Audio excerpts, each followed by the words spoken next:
Bien, on est bien sûr devant la façade la plus emblématique, celle que presque tout le monde connaît. On le voit là-bas avec l'affiche, avec l'autre affiche. A toujours été l'idée d'un miroir de ce qu'il y a à l'intérieur. Derrière l'idée de la transparence qui est souvent considérée comme, mettons, une caractéristique architecturale. Bon, on aime du verre, on aime, voilà, en contraste avec pierre de taille et des choses comme ça. La transparence, c'est quelque chose qui suscite ou qui permet de comprendre ce qui se passe derrière cette coulisse. Et un des fondamentaux, je pense, de l'esprit de l'époque et de Renzo, de Richard, c'est d'ouvrir ce bâtiment et de susciter la curiosité des passants, des gens qui n'ont pas normalement l'envie ou la destination d'aller dans un musée, qui n'ont pas l'habitude d'aller dans un musée, puisqu'il faut y être formé.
Alors moi j'aime beaucoup l'architecture, le fait qu'ils aient laissé toutes les structures apparentes, tout ça, enfin moi ça me plaît beaucoup.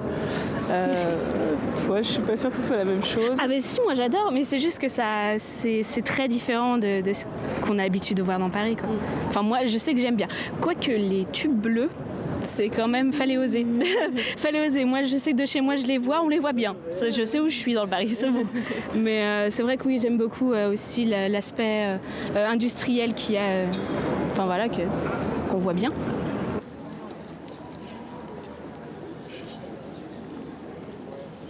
I think I like how a lot of stuff is kind of on the exterior rather than internal, so similar to the Lloyd's building in London. But I don't know much about architecture, despite living with 3 architects. But yeah, that's what I like about it. Not a kind of facade of a building. It's got all the exterior walkways. I like that it's quite interactive. You know, you sort of feel like you're using the architecture in a way that you don't find in most other buildings. Just the fact that you can see the people moving in it, and when you're in it, also the views are obviously spectacular from the top. I really like it.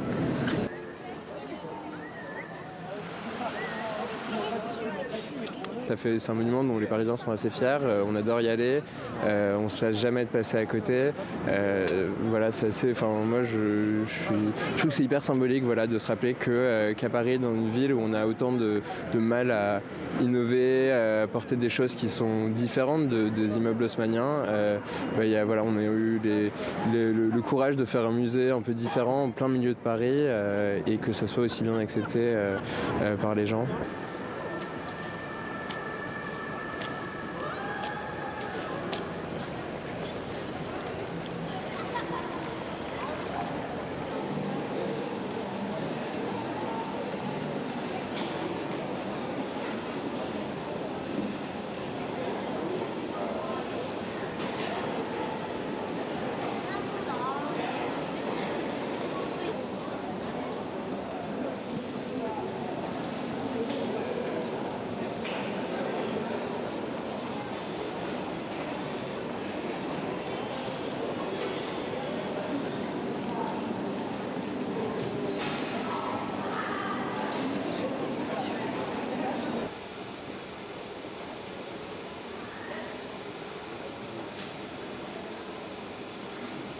La création du Centre Pompidou, ça a été une très très grande rupture dans le paysage parisien. À la fois l'architecture déjà, hein, c'est-à-dire c'était une sorte de vaisseau spatial qui atterrissait au milieu de la ville, dans le quartier le plus historique, le plus vieux, etc. On n'avait jamais vu d'architecture pareille. Je ne suis pas sûr d'ailleurs qu'on arriverait aujourd'hui à le faire, parce que la protection de l'environnement, parce que, etc. Hein, on supporterait moins ce genre de rupture brutale. Et puis deuxièmement, c'était une rupture totale aussi avec la façon de présenter les œuvres d'art. Parce qu'en France, on avait toujours le modèle de l'ancien musée, musée sanctuaire, avec sa porte, son perron, et puis les salles les unes après les autres, dans une sorte d'obscurité silencieuse. Hein. Et là, on créait quelque chose qui était une sorte de forum complètement ouvert, vous le voyez d'ailleurs ici, où les gens pouvaient entrer de plein pied, comme si la ville continuait en quelque sorte, ou comme si on avait créé une ville dans la ville.